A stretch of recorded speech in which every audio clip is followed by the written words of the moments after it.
Vous êtes, mesdames et messieurs, sur NCA, la nouvelle chaîne africaine, et bienvenue à vous dans Frontal, votre rendez-vous qui vous plonge au cœur de l'actualité politique sur le continent. 24 mai 2021, le colonel malien Assimi Goïta, alors vice-président, destitue et capture le président Bandao et son premier ministre Mokhtar Ouane. Il est depuis l'homme fort du Mali. 30 septembre 2022, le capitaine burkinabé Ibrahim Traoré dépose lui aussi le président Damiba et s'empare du pouvoir. 26 juillet 2023, le général de brigade Abdourahmane Tiani dépose à son tour le président Mohamed Bazoum et règne depuis et de main de maître sur le Niger. Mais la CEDEAO n'aime pas les coups d'État militaires et elle possède des armes redoutables pour le rappeler, les sanctions et la suspension. Seulement voilà, à force de menacer de sanctionner, elle se met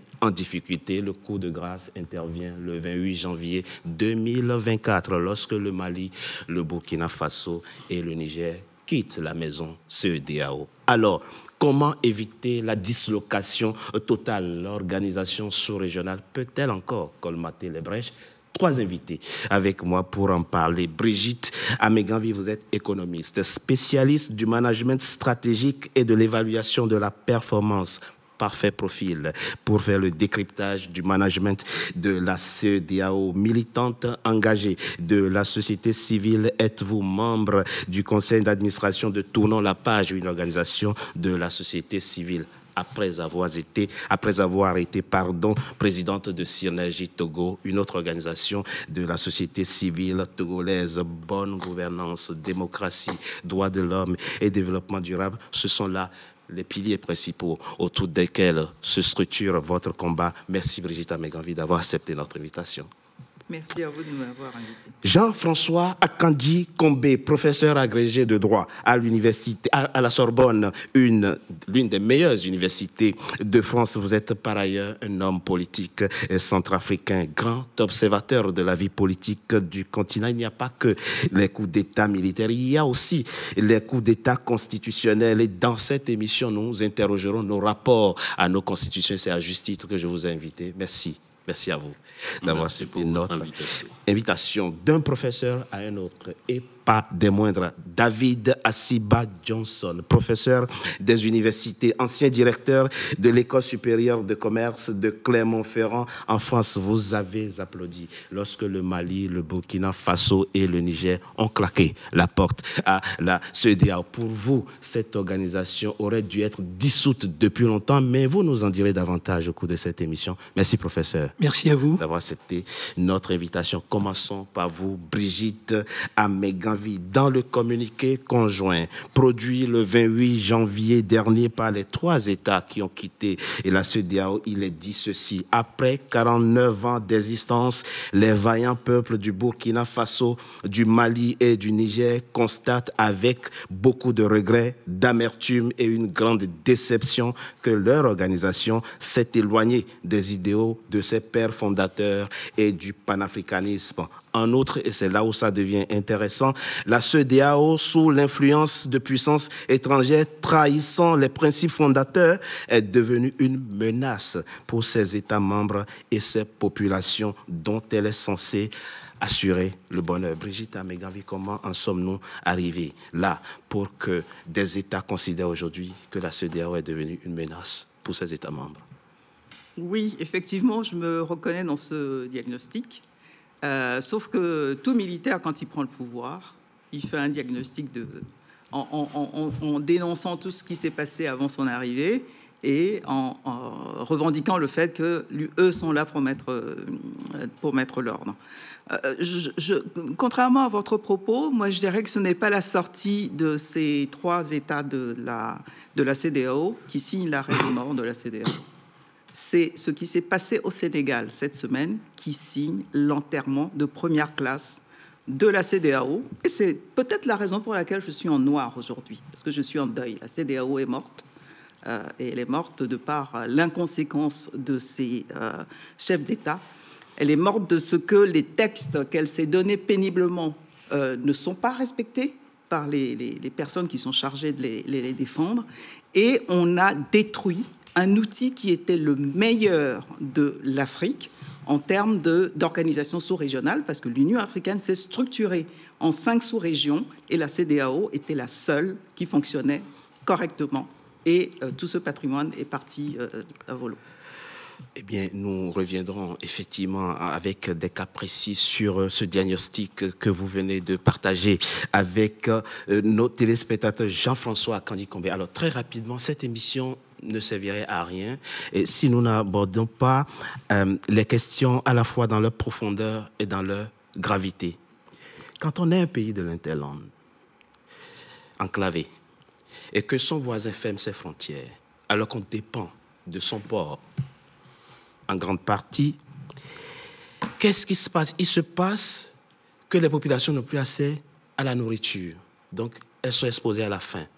Il se passe qu'il n'y a plus de médicaments. On nous a rapporté beaucoup de cas où des médecins, des anesthésistes n'avaient pas des produits anesthésiants pour opérer. Donc, des malades sont morts, faute de médicaments, parce que la CEDEAO a fermé ses frontières. De ce point de vue, oui, peut-on dire effectivement, est-ce que ça confirme, selon vous, le diagnostic que la CEDEAO est devenue une menace pour ses États membres? Alors, c'est un diagnostic dont je laisse la paternité à ses auteurs, parce qu'il y a un terme qui est le terme menace. Ce terme menace, je ne me l'approprie pas. Vous ne le partagez pas, ce terme? Je ne me l'approprie pas. Il y avait, et il y a toujours de sérieuses difficultés de fonctionnement pour la CEDEAO, et il y a un certain nombre de questionnements, et il me semble que le premier des questionnements, s'agissant de la CEDEAO, c'est de savoir si le pari qui avait été annoncé par les chefs d'État et de gouvernement de la CEDEAO de faire de cette organisation une organisation des peuples, est-ce que ce pari a été réussi? C'est un échec, mais ce n'est pas le bout de l'histoire. On aurait pu construire encore cette CEDEAO des peuples, et je note d'ailleurs, pour rebondir sur la lecture que vous avez faite du communiqué de mise en place de la sortie de la CEDEAO et aussi de mise en place de l'AES, ce communiqué commence par les peuples se sont aperçus, ont constaté l'échec. Les peuples. Et à vrai dire, nous dénonçons le fait que la CEDEAO, malgré les promesses, ne soit pas devenue une CEDEAO des peuples. Mais dans ce retrait, où est le peuple malien, où est le peuple de l'AES? Est-ce qu'il y a même un peuple de l'AES, Mali, Burkina Faso? C'est très intéressant la question que vous soulevez. Est-ce que le peuple a été consulté? Et dans cet espace-là, et je me projette dans une perspective africaine et de la construction positive d'une Afrique. Et dans cet espace-là, il y a un exemple historique à mes yeux d'un grand homme, d'un grand Africain, Soundiata Keita, et du Mali, du grand Mali, qui n'est pas seulement le Mali d'aujourd'hui, ce qui était le grand Mali, qui était au fait de sa gloire. C'est un combattant, c'est un militaire, c'est un conquérant. Bien sûr. Il a conquis des territoires, il a formé un empire, et au moment où il gagne la dernière bataille fatidique, celle de Kirina, il gagne cette bataille, il est au fait de sa gloire, de sa puissance. Qu'est-ce qu'il fait? Il s'assoit, il dit « Venez les représentants des peuples de tous les territoires conquis, asseyez-vous, je me retire, donnez une loi fondamentale à cet espace. » Et je tiens à insister sur cet exemple. Dans cet espace qui est pris par des hommes en armes, qui n'ont pas conquis des territoires comme Soundiata Keita l'a conquis, qui n'ont pas produit le même résultat. Aujourd'hui, la question du peuple est une question qui traverse à la fois la crise de la CEDEAO et ce qui est annoncé comme étant le fleuron de l'idée africaine. Si c'est ça le fleuron de l'idée africaine, c'est-à-dire d'une Afrique qui se fait sans les peuples, je crois qu'on a à s'inquiéter. Alors, c'est très intéressant, la référence historique que vous venez d'évoquer, et ça met en balance la question de la légitimité de ceux qui, aujourd'hui, ont pris le règne de cette nouvelle alliance et qui est née. Et ça nuance aussi le diagnostic de la CEDEAO puisque vous ne semblez pas partager le thème menace utilisé dans ce communiqué et validé par Madame Amegavi David Asiba Johnson. Je l'ai dit dans mon mot introductif, pour vous, la CEDEAO aurait dû être dissoute depuis longtemps. Mais quand on a fini de faire le diagnostic que nous venons de partager, David Asiba Johnson, il n'y a que quand il y a une organisation, il y a des règles, et les règles, il faut les respecter. Oui, mais ce qu'il faut voir, en fait, je ne suis pas un va-t-en-guerre, en fait. Quand je dis la dissolution, oui, bien sûr, il faut bien comprendre de quoi il s'agit. Alors, on va procéder un peu techniquement, c'est-à-dire que vous avez des acteurs, c'est l'analyse des acteurs. Vous avez des acteurs.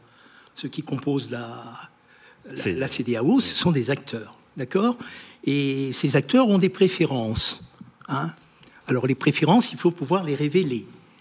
Bon, après, maintenant, quand vous procédez à une analyse stratégique et que vous regardez comment les acteurs se comportent selon les intérêts des uns et des autres, vous vous trouvez dans des situations de conflit. oui, Et qui sont des situations de conflit, qui parfois peut rappeler le dilemme du prisonnier, c'est-à-dire, dans le cas du dilemme prisonnier, il y a quelqu'un qui a assassiné, 2 personnes ont assassiné quelqu'un, et ben, on dit soit vous dénoncez, soit vous restez ensemble. oui. Bon, alors si l'un décide de dénoncer, il aura sa peine minorée, et l'autre ira plus en prison. Ah bon, alors quelle est l'attitude des uns et des autres? Alors, dans la théorie des jeux, l'équilibre de Nash consiste à dire que tous les deux ont intérêt à ne pas dénoncer, de telle façon que la sanction ne soit pas prise. Ça, c'est important. Oui. C'est important en termes de jeu. Je parle de jeu, puisque je parle d'analyse stratégique. Mais alors, ce qui me paraît également important, c'est que il y a des règles qui ont été définies. C'est ça. Et ces règles qui ont été définies, alors soit on les viole, parce que pour des raisons qui sont spécifiques, mais le pire, c'est que lorsque ces règles ne sont même pas définies, on va faire appel à des règles non définies qu'on va mettre en application. C'est ce qui... Vous parlez des sanctions. Oui, des sanctions. Parce que c'est aucunement écrit. Oui. Alors, maintenant, ça nous amène... C'est aucunement écrit, on peut ne pas être d'accord. Ah non, non, moi je n'ai pas d'avis On parle sur... de la CEDEAO des peuples, qui leur donne le droit, effectivement, de sanctionner le peuple afin de ne pouvoir accéder essentiellement aux biens les plus élémentaires. Mais la question des sanctions, ça vient après. Pour vous, les règles sont violées par tout le monde. Mais bien sûr que les règles sont violées par tout le monde. Et ensuite aussi, je vais même beaucoup plus loin. Ça ne relevait pas de la compétence de la CEDEAO de sanctionner. D'accord. C'était pas de sa compétence. C'est écrit nulle part. C'est écrit nulle part. Il faut en être conscient. Vous voyez ? C'est-à-dire que... mais le principe même de l'existence d'une règle, c'est quoi? C'est que quand vous ne la respectez pas, il y a une sanction. Il y a une sanction par rapport à... Ah, moi, je ne sais pas, mais quand les règles existent, Oui. c'est qu'elles doivent être respectées. Nous sommes d'accord. À défaut, Oui. elles sont sanctionnées. C'est sanctionné, la violation. La question fondamentale aujourd'hui est de savoir est-ce que l'AES avait intérêt à rester dans le cadre de la CEDEAO. C'est ça le problème. L'AES, à mon avis, n'a aucun intérêt. Elle n'a aucun intérêt pour quelle raison? Pour la raison qui est relativement simple. C'est comme si, je vais faire appel à une métonymie, vous demandez à quelqu'un, à une entité ou une personne qui a été violée, d'aller retourner vivre avec son violeur. Mais c'est inadmissible. Ah, c'est comme ça que vous voyez la chose. Bien sûr que c'est comme ça que je le vois. D'accord, très bien. C'est d'une évidence totale. C'est d'une évidence totale. Parce que... Qui a violé qui? Mais en ne donnant pas l'accès, en bloquant les revenus du Mali, en bloquant les revenus... Très bien. Mais bien sûr que c'est un viol. Alors, on reviendra approfondir Bien à ce sûr. point-là. Brigitte Améga, vous avez dit quelque chose de très intéressant tout à l'heure, parlant notamment du Sénégal, et vous dites que vous êtes en deuil. Quand on prend le cas spécifique du Sénégal, qu'est-ce que vous attendiez, vous auriez attendu de la CEDEAO? Qu'est-ce qu'elle aurait dû faire? Elle a produit 2 communiqués, et je rappelle. Un, le 3 février, où elle s'est dit inquiète, où elle dit ses inquiétudes par rapport à la situation. Puis 3 jours après, un deuxième communiqué, le 6 février, où elle ordonne, en tout cas demande au Sénégal de revenir au calendrier électoral initial. Ouais, je me serais attendu à ce que la CEDEAO respecte ces textes. C'est tout, ni plus, ni moins. Elle ne les avait déjà pas respectées dans le cas du Mali et du Niger, puisque les sanctions qui ont été appliquées ne font pas partie du dispositif de sanctions de la CEDEAO. Contrairement à ce que le professeur David vient de dire, les textes existent, les sanctions existent, il y a une gradation, et la sanction la plus sévère, article 45 du protocole additionnel de la CEDEAO sur la démocratie et la bonne gouvernance, la sanction la plus sévère, c'est la suspension du pays et son accompagnement jusqu'au retour à l'ordre constitutionnel violé. Voilà. Et autant, effectivement, le Niger avait violé l'ordre constitutionnel en déposant le président Bazoum élu, autant ce qui s'est passé à l'Assemblée nationale au Sénégal est une violation de l'ordre constitutionnel par une institution, le président de la République, qui n'est pas habilité à prononcer le report de la présidentielle. À ce moment-là, la CEDEAO aurait dû suspendre le Sénégal et entrer en négociation jusqu'au retour au calendrier électoral. C'est ce que la CEDEAO aurait dû faire. Absolument. Absolument. Lisez l'article 45 du protocole additionnel. Madame Améganvi, que la suspension, que ça va d'abord de façon crescendo et jusqu'à la suspension. Donc elle a fait un rappel à l'ordre là. Oui, mais ça fait un moment que ça dure. Mais suspension ne signifie pas asphyxie économique. Oui, c'est ce dont on parle. Mais c'est bien ce que j'ai dit. Les sanctions économiques n'existent nulle part dans les textes de la CEDEAO. Je suis focalisé. Il existe un vague traité, un acte supplémentaire sur les sanctions contre les membres qui ne respectent pas leurs sanctions, leurs obligations vis-à-vis de la CEDEAO, mais ce sont des sanctions individuelles, pas des sanctions ciblées. Hein, oui, ce sont des sanctions ciblées. Qui concernent quelques acteurs. Jean-François Akandi Kombe. Alors, c'est là où la question devient complexe. Les règles existent. Madame Améganvi nous dit que la CEDEAO ne respecte pas. Elle-même ne respecte pas. Bon, alors, quand on dit la CEDEAO, en même temps, on est en train de parler des États qui la composent.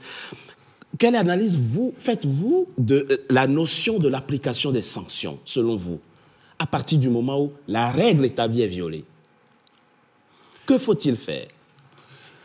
Alors, je pense qu'il faut commencer par le commencement et commencer par ce qui, à mes yeux, et je l'enseigne ainsi dans les amphithéâtres des différentes facultés où j'enseigne, ici à Paris 1 Panthéon-Sorbonne, mais aussi à l'Université de Lomé, où je donne des cours de droit communautaires africains, il y a une innovation que la CEDEAO était la seule à porter, qui était à travers le protocole que Madame vient de citer, et que l'on nommait la convergence constitutionnelle. L'idée, c'était que à cette communauté économique, qui ressemble à toutes les autres communautés économiques, cette intégration économique, il faut donner une âme et donner un projet politique.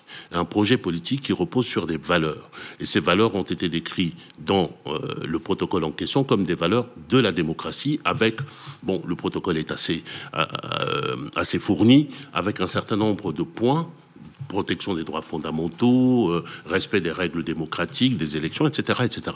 C'est le commencement du commencement. Et il me semble que l'Afrique a été innovatrice à travers la CEDEAO. Par cela, même l'Union européenne n'y est pas arrivée. Même l'Organisation des États américains n'y est pas encore arrivée. À cette idée que pour pouvoir porter le bonheur économique des peuples, il faut lui donner une direction politique. Et donc, les sanctions sont adossées à cela. Et j'entends bien, et je pense qu'il y a une vraie discussion sur la pertinence des sanctions qui sont prévues par le protocole. Il y a, sur le plan du droit, deux éléments qu'il faut prendre en compte. Il y a des sanctions qui ont été énoncées. Il y a d'abord un principe qui est qu'à chaque fois que ces principes majeurs sont violés, la conférence des chefs d'État et de gouvernement peut prononcer des sanctions, et il y a quelques sanctions qui ont été, comme Madame l'a rappelé très justement tout à l'heure, énoncées de manière graduée.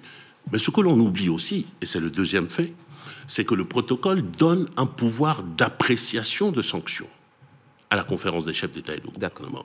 Et que, par ailleurs, il ne faut pas être sans rétroviseur. La CEDEAO, ce n'est pas la première fois que ce produit dans l'espace. La CEDEAO est allée jusqu'à intervenir militairement dans certains États, et les 3 pays de l'AES ont participé à cette opération-là, alors même qu'aujourd'hui, ils disent ceci n'était pas prévu dans les textes. Or, l'intervention militaire n'est pas prévue dans les textes. Au Libéria, en Sierra Leone, etc. Voilà, elle est prévue parce qu'on adosse à ça un système de sécurité collective dans l'Afrique de l'Ouest. Et cette dimension-là, on peut dire, et je pense que ça peut tout à fait s'entendre, que le mécanisme de sanctions et les sanctions qui ont été prévues et les pouvoirs qui ont été conférés sont exorbitants et qu'il faut revenir à autre chose. Mais lorsqu'on est dans une organisation commune et qu'on veut un destin commun, on s'attache dans cette organisation à faire bouger les lignes, à faire bouger les règles. Et ça vaut pour les sanctions, mais ça vaut aussi pour une pratique qui est une pratique pernicieuse, me semble-t-il, des chefs d'État et de gouvernement, dans une interprétation extrêmement restrictive de la notion de coup d'État. Dans le protocole, le coup d'État n'est pas seulement un coup d'État militaire. Bon, je propose... la rupture de l'ordre constitutionnel. Vous viendrez... C'est un point important que vous évoquez. On me dit qu'il est temps de marquer une coup de pause.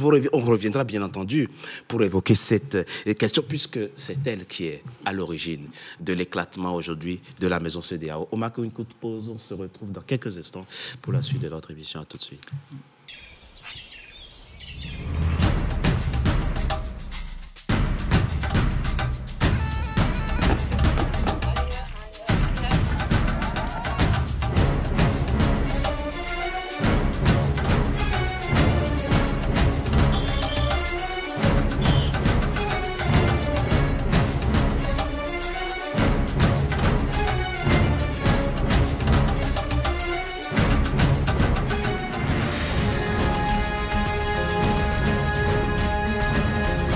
NCA, la nouvelle chaîne africaine.